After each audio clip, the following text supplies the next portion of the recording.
Esta semana en Brasilia, Francisco Wanderlei Luiz hizo un atentado frente al Supremo Tribunal Federal.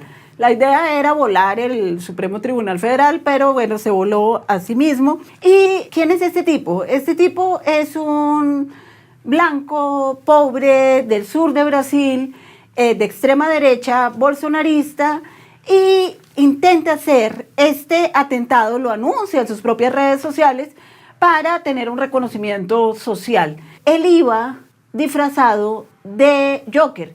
Y esto es un dato muy importante porque muchos dijeron que el autor, Jessé de Souza, había previsto este atentado, había previsto esta conducta social en su libro, El pobre de derecha, que tiene un capítulo que se llama El síndrome Joker y que describe perfectamente a este tipo, Francisco Wanderlei Luiz, que se autoexplotó en Brasilia esta semana. Entonces voy a hablar del libro de Jessé Souza, El pobre de derecha, todavía no traducido al español, vamos a ver. Soy Julia Buenaventura, bienvenidos a mi canal, estoy en escuelaconcreta.net. Si te gusta este video, ponle like y si no estás suscrito, suscríbete. Siempre se me olvida decirlo, ay, por favor.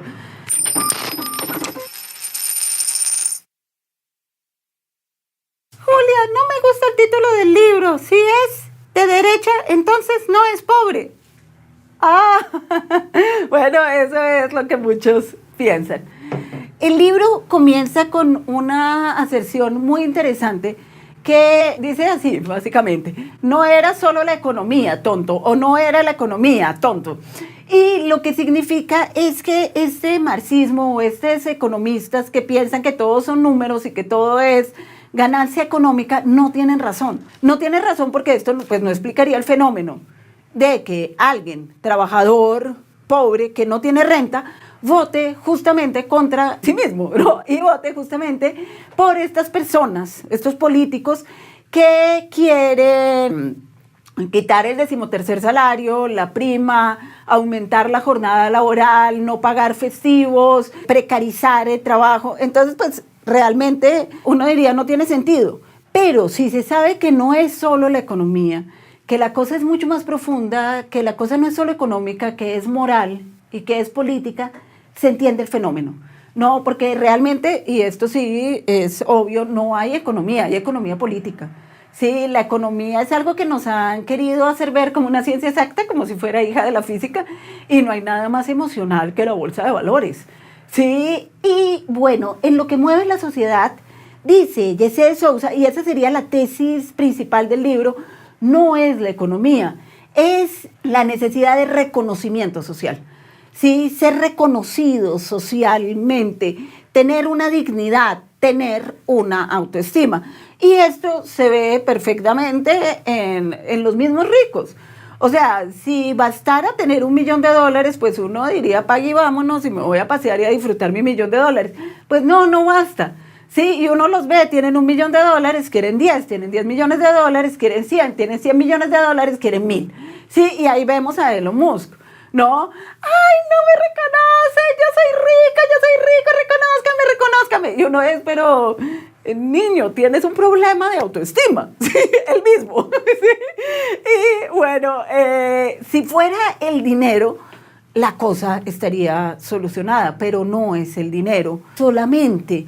Es un problema de autoestima, de reconocimiento, el que mueve la sociedad y es un núcleo social y político. Entonces, bueno, lo que Jessé de Souza llama síndrome Joker es estos personajes, por lo general blancos, pobres, de extrema derecha, que están constantemente humillados y que se parecen a Arthur Fleck. Sí, Arthur Fleck, el protagonista del Joker, es pobre, el Estado es recortado en Ciudad Gótica y él se queda sin su remedio para su locura, ¿no? Él tiene una manía que es reír sin control. Y bueno, tiene una seguridad social, tiene unos medicamentos, toma 7, 8 medicamentos, creo que son entre 7 y 8. Y el tipo por lo menos habla con una psicóloga que no le presta mucha atención, todo esto, pero el Estado lo recortan. El tipo se queda sin seguridad social ni medicinas. Es pobre, pierde el trabajo, trabaja de payaso, vive en un apartamento, en un edificio espantoso, pero el problema de él más grande no es esta situación económica, es la humillación constante. Sí, es tanta la humillación que uno realmente sufre en la película. O sea, bueno, ustedes la vieron, pero es una humillación constante. Lo humillan los niños del barrio, lo humillan los compañeros de trabajo, lo humilla la propia mamá cuando le dice que no tiene gracia, lo humilla un presentador de televisión. Y este tipo tiene un resentimiento social que cuando comete un crimen por una coyuntura específica, se sorprende porque este crimen no es visto como el de Crimen y Castigo, Raskolnikov, que es el malo, sino que es visto como una reivindicación de clase y recibe lo que nunca soñó recibir, que es reconocimiento social. Sí, este tipo se parece, no él se parece mucho al otro, sino Francisco Vanderlei Luis, el que se autoexplotó en Brasilia, se parece mucho a Arthur Fleck. Francisco Vanderlei Luis quería un reconocimiento social, pero lo hizo en un momento espantoso para los bolsonaristas, porque por un lado ellos están luchando por tener la amnistía del golpe que intentaron darle a Lula hace 2 años, y por otro lado ahora salió una noticia diciendo que Bolsonaro está implicado directamente en un plan para envenenar a Lula. Entonces ahora, o sea, era lo que faltaba, que un bolsonarista de extrema derecha intentara hacer un atentado terrorista en Brasilia, en el Supremo Tribunal Federal. Y este tipo lo había anunciado en redes, todo esto, porque lo que quería era ser un héroe, lo que quería era reconocimiento social en su vida de humillación constante. Entonces, esta no es solamente el recorte del Estado, no es solamente la pobreza, es la humillación constante y es esa pobreza experimentada como culpa individual y no como problema social. ¿Sí? Entonces, ¿por qué eres pobre? Eres pobre porque quieres. El pobre es pobre porque quiere y trabaja en vagos. ¿Sí? Y el problema de la pobreza entonces sería una culpa individual y el pobre no solamente sería pobre como antes, sino que es un fracasado. Es un fracaso individual y se siente, claro, completamente solo, completamente aislado y la tiene que emprender contra los otros pobres, porque pues los ricos están muy lejos, no la puede emprender contra ellos, entonces la emprende contra los otros pobres. Para llegar a esto, a ver la pobreza como un problema individual, se tuvo que romper el tejido social, que es algo que comienza a hacerse justamente desde los 80s. La ciudad gótica del Joker es la Nueva York de los años 80, es la Nueva York que sale de esta crisis económica tan terrible de los 70 al capital financiero. Sí, es la Nueva York que va a entrar en la caída de la bolsa de valores en el 87, es la Nueva York llena de basura, llena de humillación social, pero llena de dinero, y en donde se ven a los ricos, a los usurpadores como los héroes. ¿No? ¿Cuánta gente tiene a Elon Musk como si fuera un héroe?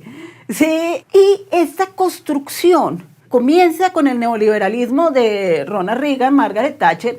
Sí, en los 80 se come al mundo, en los 90 nos come a nosotros. Sí, y se trataba de romper el tejido social que soportaba a los trabajadores. Precarizar el trabajo. El trabajo no solamente lo pagan mal, o sea, eso es importante, pagarlo mal. No solamente para ahorrarse plata, que es lo primero, sino para que la persona no pueda ahorrar, no pueda salir adelante. Pero más aún, el trabajo no solamente es mal pago, el trabajo es instantáneo. Es un trabajo muy rápido y entonces no duras más de 2 años en un trabajo. Vas pasando del Oxxo a Claro, a telefonía, de telefonía a ser motoboy, de motoboy otra vez a Oxxo y ahí así vas rotando, para que no haya pertenencia. Entonces uno nunca ve a alguien que trabaja en el Oxxo absolutamente orgulloso, yo trabajo en el Oxxo, no, es humillante. Sí, pero esto no solamente pasa, esta cosa la explica Jesse de Souza, pero esto no solamente pasa con los que trabajan en el Oxxo, esto pasa con los profesores hora cátedra, con nosotros. O sea, ser profesor hora cátedra, para ser profesor hora cátedra, en las mejores universidades de Colombia y de América Latina, tú necesitas tener por lo menos una maestría, ahora ya es doctorado. Sí, y un doctorado sí se puede hecho en el exterior. O sea, la inversión es grande. ¿Para qué? Para trabajar hora cátedra. ¿Qué es hora cátedra? Que te contratan solamente por el tiempo que dura el semestre, 4 meses. Entonces, 3 meses, o sea, 8 meses al año, 3 meses en el año estás sin salario. Sí, y entonces no tienes vacaciones. Nunca tienes vacaciones porque siempre eres jurado de concursos culturales, te estás ganando un premio allá, estás trabajando para hacer una obra acá que te da el Estado un poquito de plata y vas para allá, sí, y con eso vas juntando, pero 3 meses eres desempleado, pero sobre todo, cada 4 meses te botan del trabajo. Y esto es una humillación. Esto es una humillación. Ahora, es una humillación tal que tú no puedes confesar que estás siendo humillado. Sí, te toca llevarlo así como, ay, no, yo tengo doctorado. O sea, mira, capitalismo, yo tengo un doctorado. Sí, Julia, pero te pagan muy mal, te pagan como cola. Pero tengo un doctorado. Bueno, y entonces te toca fingir tu dignidad. Mientras te están arrastrando por el suelo, te toca fingir tu dignidad. Y eso se ve en la relación con los alumnos. O sea, para los alumnos, ellos son clientes, tú eres un empleado de ellos, pero sobre todo se rompe la relación. Sí, una relación que no debería ser cliente-empleado, sí, empleado de la compañía cliente. Y yo tuve un decano que nos dijo, ojo, son clientes, no son estudiantes, y estábamos en artes. Sí, no me imagino cómo será en economía. Se rompe la relación social y eres permanentemente humillado. Entonces eres culpable, eres pecador, ¿no? Eres culpable de tu propia pobreza, eres un humillado que no puede decir que está siendo humillado. ¿Y qué te queda? Porque el problema es moral. Entonces gran parte de la población lo suple siendo de derecha. Sí, pero es que la derecha no solamente va a dar una falsa imagen idealizada de la persona, sino que además da un entorno social. Por ejemplo, teoría de conspiración. En Brasil todos los bolsonaristas tienen unas teorías de conspiración, empezando porque la Tierra es plana, los extraterrestres, es una mezcla enorme, pero es una mezcla que les da reconocimiento. Yo sé algo que tú no sabes. Sí, yo soy más experto que tú. Y además les da un entorno social, muchas veces virtual. Chats en WhatsApp, núcleos en Facebook, grupos para expandir fake news. El libro de Jessé Sousa tiene una serie de entrevistas absolutamente esclarecedoras. O sea, eran las entrevistas que necesitábamos para entender esta vaina que está pasando de que los trabajadores estén votando en contra de sí mismos. Sí, estas entrevistas son 7 entrevistas a blancos, 7 entrevistas a negros. Y en estas entrevistas, Jessé Sousa, por ejemplo, va a entrevistar a un tipo de 70 años, ultra bolsonarista del sur de Brasil. El sur de Brasil es blanco, el norte es negro. Y hay una tensión muy grande entre el nordeste brasilero, que es de PT, Partido de los Trabajadores, que es lulista, y el sur, que sería bolsonarista. Ahora, muchos del norte, que son los negros, votaron también por Bolsonaro por una cuestión religiosa. Sí, y ahí entra la iglesia evangélica. Pero bueno, voy a estas entrevistas que están divididas en 7 personas del sur, 7 personas del norte de Brasil. Y estas entrevistas son esclarecedoras. Hay un tipo que tiene 70 años, que es ultra bolsonarista, que es del sur de Brasil, y lo entrevista Jessé Sousa, y el tipo es pues bastante mediocre, ha tenido una vida en donde no puede salir adelante, sin embargo se cree alemán porque tiene un apellido alemán y es blanco, y comienza a meterse al bolsonarismo justo en 2000, esto fue el fenómeno de 2019, pero comenzó con el golpe a Dilma Rousseff en 2016, y el bolsonarismo le da un entorno social, incluso consigue novia virtual, pero la consigue, y es una señora que también se encarga de esparcir fake news. Hay otro que ya trabaja en eso directamente, pues no les pagan, pero tienen algo que hacer. Sí, y este tipo trabaja 8 horas al día esparciendo videos que muestran personas pobres robando supermercados. Y estos videos son hechos, son mandados a hacer. Le pagan a un muchacho negro para que aparezca robando. Y le pregunta, Yesé Sousa, o sea, le pregunta, pero es que esto es fake, esto es mentira. Y él dice, no, pero simplemente tenemos que hacerlo, recrearlo para mostrar la verdad. Porque es la verdad, pero a usted no le da culpa, vergüenza, pena esparcir mentiras. Y el tipo no, de ninguna manera. Se siente un reivindicador, se siente alguien, un salvador social. Y tiene un público en las redes sociales y en el WhatsApp que le da ese sentido de valía y de pertenencia. El otro grupo que entrevista a Yesé Sousa, que son pobres evangélicos, es muy interesante porque la iglesia que dio en Brasil, las iglesias evangélicas, el pentecostalismo, que dio en Brasil la instrucción de votar por Bolsonaro, estas iglesias no solamente le dan a esta gente, bueno, no solamente le exprimen y les quitan todo el dinero que tienen. Hay iglesias de Brasil que tienen el datáfono en cada silla para que uno meta la tarjeta de débito y vaya dándoles primas, limosnas y tal. Sí, no solamente los exprime, también crea una comunidad, un tejido social en donde estos trabajadores precarizados sienten que tienen un norte. Y esto es algo que la izquierda no está haciendo. No se da cuenta que el problema no es solo económico, es principalmente moral. La sociedad se quedó sin tejido, se quedó sin dignidad, el trabajador no tiene dignidad y entre menos dignidad tenga, más va a votar por su opresor. Porque como dice Yesé Sousa en el libro, primero se necesita algo de fuerza, no para oprimir, sí, pero la fuerza no te garantiza nada. Tú necesitas convencer al oprimido, al trabajador, de que no vale nada, de que es basura. Así como decía el cómico en el meeting de Donald Trump, Puerto Rico es una isla de basura, pero podría decir perfectamente, Latinoamérica es un continente no de basura. Sí, se necesita convencer al trabajador precarizado que no vale nada para que no tenga una conciencia política. No se necesita solo fuerza, se necesita minarle, acabarle, destruirle, explotarle la autoestima, como lo hizo los contratos hora cátedra con los profesores universitarios.